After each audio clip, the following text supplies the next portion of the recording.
48 घंटे के भुगतान का फायदा भारतीय एक्सा लाइफ फ्यूचर इन्वेस्ट पर भी। भारतीय एक्सा लाइफ इंश्योरेंस, जीवन सुरक्षा का नया नजरिया।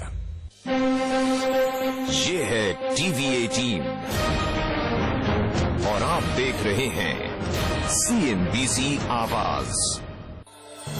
Presented by Aditya Birla Group, taking India to the world. In association with Pinani Cement for generations to come. Indigo, welcome abroad. Jaiprakash Power Ventures, power to do good. And PC Dweller, dweller for generations. Digital outdoor partner DSN. Cafe partner Barista Lavazza. Print partner Business Standard. Broadcast partner YouTube.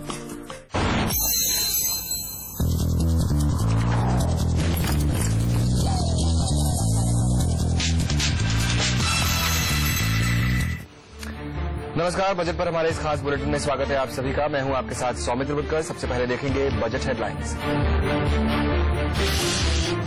Share बाजार में तेजी लाने के लिए budget 2012 में STT हटाने की मांग कर रहे हैं बाजार के जानकार। इंफ्रास्ट्रक्चर सेक्टर में भी निवेश की डिमांड। बजट से पहले सीएनबीसी आवास पहुंचा वित्त मंत्री प्रणब मुखर्जी के संसदीय क्षेत्र जंगीपुर। क्या प्रणब दा के वित्त मंत्री बनने से जंगीपुर में हुआ है कोई बदलाव? जानेंगे शो में आगे। और तरक्की के सफर ड्राइविंग फॉर ग्रोथ में आज पहुंच रहे हैं हम गुजरात के मेहसाणा। सोने पर इंपोर्टेड ड्यूटी हटाने की मांग के साथ और भी कई डिमांड्स हैं कमोडिटी कारोबारियों की। शेयर बाजार इस बार उम्मीद कर रहा है कि बजट में सिक्योरिटीज ट्रांजैक्शन टैक्स हट सकता है। बाजार के दिग्गजों के मुताबिक अगर सरकार इंफ्रास्ट्रक्चर में निवेश बढ़ाती है तो इसका सीधा फायदा बाजार को भी मिलेगा। क्या है बाजार की बजट से उम्मीदें, बता रहे हैं वीरेंद्र व्यास। शेयर में ट्रांजैक्शन के लिए 0.125 यानी 1000 रुपए पर ₹1.25 का एसटीटी लगता है। शेयर बाजार में ट्रेडिंग और इन्वेस्टमेंट को बढ़ावा देने के लिए सिक्योरिटी ट्रांजैक्शन टैक्स हटा दिया जाना चाहिए, ये मानना है शेयर बाजार के दिग्गजों का।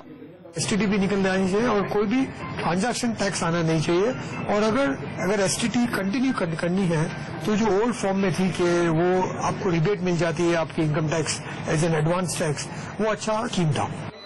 जानकारों के मुताबिक अगर सरकार कोई नया टैक्स लाती है या टैक्स दरों में बढ़ोतरी करती है तो इसका बाजार पर निगेटिव असर पड़ेगा। लेकिन अगर सरकार पावर, रोड, एजुकेशन पर खर्च बढ़ाती है तो इसका फायदा बाजार को मिल सकता है। साथ ही नए बैंकिंग लाइसेंस देने का ऐलान भी बाजार को पसंद आएगा। आगे जाके 2012-2013 में क्या गवर्नमेंट की डायरेक्शन रहेगी पावर प्रोजेक्ट्स की तरफ, इंफ्रास्ट्रक्चर प्रोजेक्ट्स की तरफ, जिसमें काफी प्राइवेट सेक्टर कंपनीज ने निवेश किया हुआ है, कैपिटल एक्सपेंडिचर किया हुआ है, लेकिन हम आगे उसमें मूवमेंट नहीं देख रहे हैं। तो उसपे एक जीडीपी ग्रोथ का काफी ज्यादा निर्भर कर सकता है। इसकी वजह से एक बजट में क्लैरिटी इंफ्रास्ट्रक्चर पे बहुत ज्यादा जरूरी है। बजट में मुझे ये लगता है कि शायद इंफ्रास्ट्रक्चर को और टैक्स रेट्स को टू इंक्रीज सेविंग्स और रिफॉर्म्स और लाने की जरूरत है। न्यू बैंक्स को जो लाइसेंस देने वाले थे वो देने चाहिए। हालांकि फूड सब्सिडी और एनर्जी सब्सिडी का बिल बढ़ने की भी आशंका बाजारों को है, जिससे वित्तीय घाटा और बढ़ सकता है। बाजार चाहता है कि सरकार इसके लिए कुछ ठोस कदम उठाए। वीरेंद्र व्यास, मुंबई। अगर कोई रेल मंत्री होता है तो उनके इलाके में लोगों को तोहफे में कोई नया स्टेशन मिल जाता है, उनके इलाके के लिए कुछ नई रेलगाड़ियां चल जाती हैं।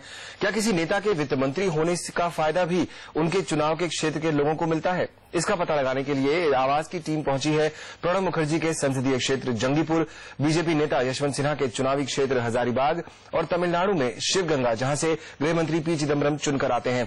प्रणब दा के साथ साथ दोनों नेताओं की एक बात कॉमन है, वो पहले भी वित्त मंत्री रह चुके हैं, देश का बजट पेश कर चुके हैं। तो क्या इससे उनके लोकसभा इलाकों में तस्वीर कुछ बदली? क्या है वहां का हाल और क्या है लोगों की आवाज? आप तक ये पहुंचा रही है हमारी खास पेशकश एफएम स्टेशन।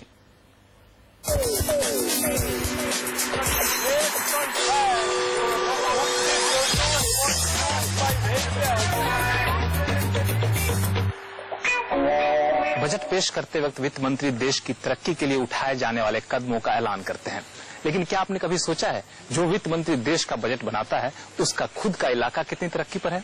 यही जानने में आप पहुंचे हैं प्रणब दा के लोकसभा क्षेत्र जंगीपुर, जहां लोगों से बात करेंगे और जानेंगे कि उनकी क्या उम्मीदें हैं बजट से।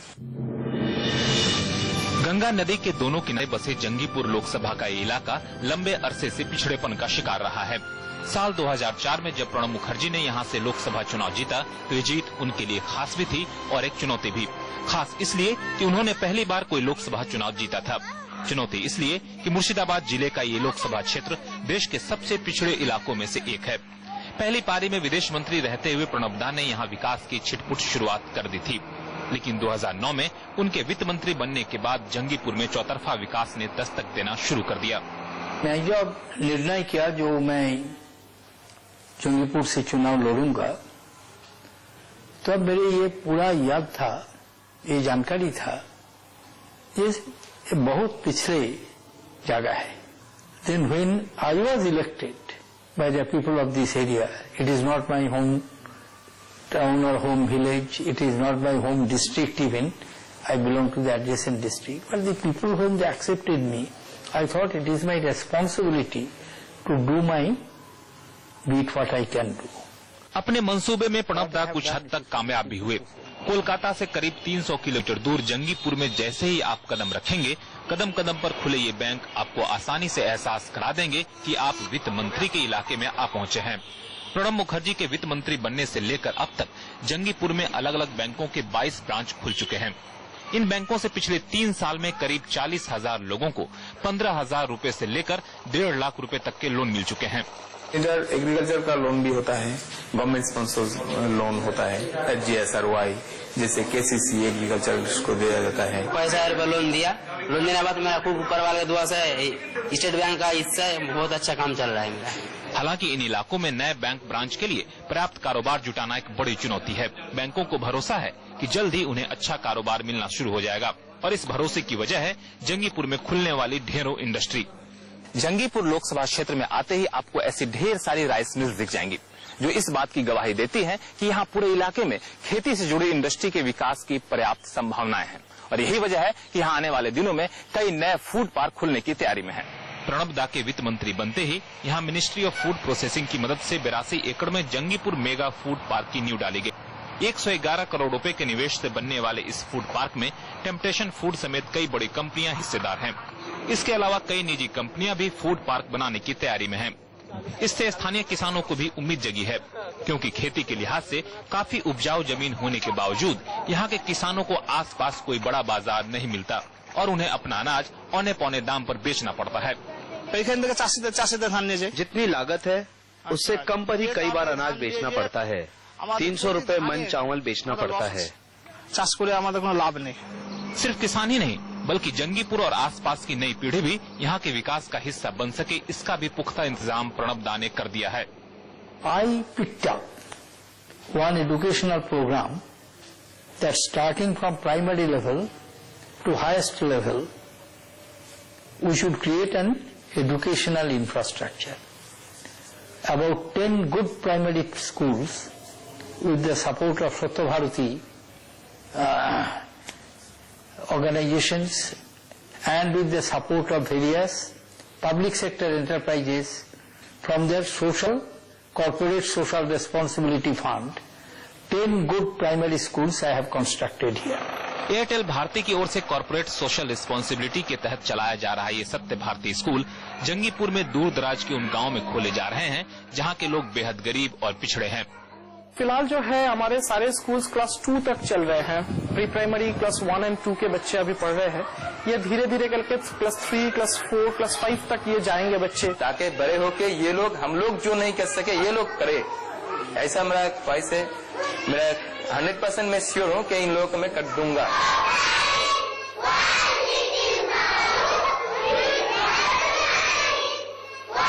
बच्चे कैसे हो? पढ़ने मन लगता है यहाँ पे? बहुत अच्छा लग रहा है। बहुत अच्छा लगता है। और पढ़ के क्या बनना चाहते बच्चे? डॉक्टर बन सकते हैं। डॉक्टर बनना चाहते हो? चलो गुड गुड। गांव में रहकर क्वालिटी एजुकेशन का अरमान रखने वाले इन बच्चों के लिए ये स्कूल वरदान साबित हो रहा है। इस पूरे इलाके में करीब ऐसे 9 स्कूल हैं जिनमें 1000 बच्चे पढ़ते हैं और वो भी बिल्कुल मुफ्त। तेजी से लोकप्रिय हो रहे इस स्कूल से वित्त मंत्री भले ही खुश हो रहे हों, लेकिन ये स्कूल इस बात की ओर इशारा भी करता है कि यहाँ के सरकारी स्कूल की हालत सुधारने की बेहद जरूरत है। अगर हम हायर और प्रोफेशनल एजुकेशन की बात करें तो गुड़गांव के MDI का ब्रांच खोलने का काम जोरों पर है। अलीगढ़ मुस्लिम यूनिवर्सिटी का नया स्टडी सेंटर भी यहाँ खोला जा रहा है, लेकिन विकास की इस मुहिम में यहाँ के गरीब और पिछड़े लोगों को शामिल करना अभी भी एक बड़ी चुनौती बनी हुई है। यहाँ गांव में रहने वाली 55% से ज्यादा आबादी गरीबी रेखा से नीचे रहती है और उन सबका एक ही आसरा होता है सरकार की ओर से चलाई जाने वाली कल्याणकारी योजनाएं। लेकिन इन योजनाओं का कितना फायदा इन्हें मिल पाता है, यही जानने की कोशिश करेंगे। आपके बच्चे कहाँ पढ़ते हैं? नवग्राम के स्कूल में। सरकारी स्कूल में क्यों नहीं भेजते हो? सरकारी स्कूल में पढ़ाई अच्छा नहीं होता है, इसलिए स्कूल में भर्ती नहीं किया। सरकारी स्कूल में पढ़ाई अच्छा नहीं होता है? आप जाते हो कभी सरकारी राशन दुकान पे जाते हो? राशन दुकान में जाते हो 1 किलोमीटर में छेड़े, वो खाबर दाबर ठीक नहीं देगा, वो खराब चाल है और बीपीएल में चाल नहीं देगा, गुनो चाल ऐसा। आप बताओ कि यहाँ पे स्कूल के बच्चों को मिड डे मील मिल पाता है सही से? मिड डे मील से एक दिन मिलेगा तो 2 दिन नहीं मिलेगा। आप बताओ कि आप कभी यहाँ पे जाते हो? 100 दिन का जो रोजगार मिलता है, रोजगार के लिए मिल जाते हो? 100 दिन হয় না, ওই মাসে 1 সপ্তাহ হয়, 8-5 সপ্তাহ হয় না, বছরে 1 দিন হয় তো 10 दिन হয় না, এইরকম ভাবে ইনকাম হয়। ये लोग ही नहीं बल्कि हमने यहाँ के कई लोगों से बात की, सबकी एक बड़ी गंभीर शिकायत है कि सरकारी योजनाओं का फायदा कई बार उन लोगों को मिल जाता है जो वाकई में इसके हकदार नहीं होते हैं। जंगीपुर के लोगों की अब निगाहें टिकी हैं कुछ ही दिन बाद पेश होने वाले बजट पर। यहाँ पर माने सड़क तो जरूरी है और हमारा आर्सेनिक ट्रीटमेंट प्लांट माने पानी का भी जरूरत है। He is also doing his best. Still, our expectation is that for education, some particular measures and initiative must be taken. उन्हें ये देखना है जो हमारे देश में कोई भी बच्चे इलिटरेट ना रहे, सभी को एजुकेशन मिले। लेकिन वो दादा तो जो कुछ दिया बहुत दिया, लेकिन वो सर्विसमैन को और इंडस्ट्रियल को बजट में छाड़ देगा तो बहुत अच्छा होगा। दादा कुछ हम लोग को हेल्प करे स्पेशली टैक्स के बारे में, और हम लोग का जो पेमेंट अभी मिल रहा है बहुत स्लो पेमेंट मिल रहा है, और अभी जो रास्ता का पोजीशन है वो भी बहुत नाजुक है, वो ठीक होने से ये इंडस्ट्री ठीक हो जाएगा। लेकिन इनकी ये उम्मीदें कितनी पूरी हो पाएंगी वो तो 16 मार्च को संसद में बजट पेश होने के बाद ही पता चल पाएगा। लक्ष्मण रॉय, जंगीपुर।